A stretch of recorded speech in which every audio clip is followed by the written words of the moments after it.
மற்றும் ஒரு அண்மை செய்தியை பார்த்து வருகிறோம். HMPV வகை புதிய தொற்று தமிழகத்தில் இல்லை என்ற அதிகாரப்பூர்வ அறிவிப்பு வெளியாகி இருக்கிறது. மருத்துவத்துறை இந்த அறிவிப்பை வெளியிட்டிருக்கிறது.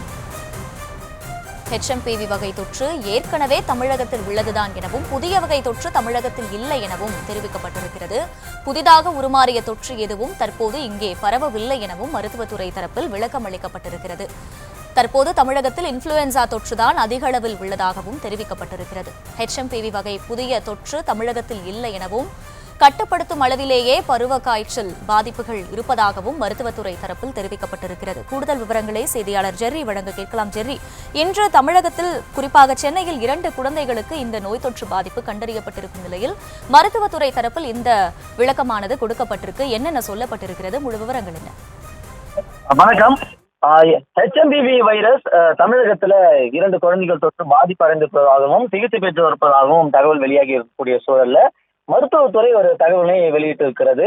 பெங்களூருவில் HMPV வைரஸ் தொற்று உறுதியான நிலையில தமிழக சுகாதாரத்துறை அதிகாரிகள் ஆலோசனை நடத்தி வந்தனர். HMPV வைரஸ் தொடர்பாக புதிய வழிகாட்டு நெறிமுறைகளை வெளியிடுவது குறித்து ஆலோசனை நடத்தி வருவதாக இந்த நிலையில இவர்கள் அறிக்கை ஒன்றை வெளியிட்டு இருக்கிறார்கள். அதாவது HMPV வைரஸ் தமிழகத்தில் யாரும் பாதிக்கப்படவில்லை எனும், HMPV வகை தொற்று ஏற்கனவே தமிழகத்தில் உள்ளதுதான், புதிதாக உருமாறிய தொற்று எதுவும் தற்போது பரவவில்லை.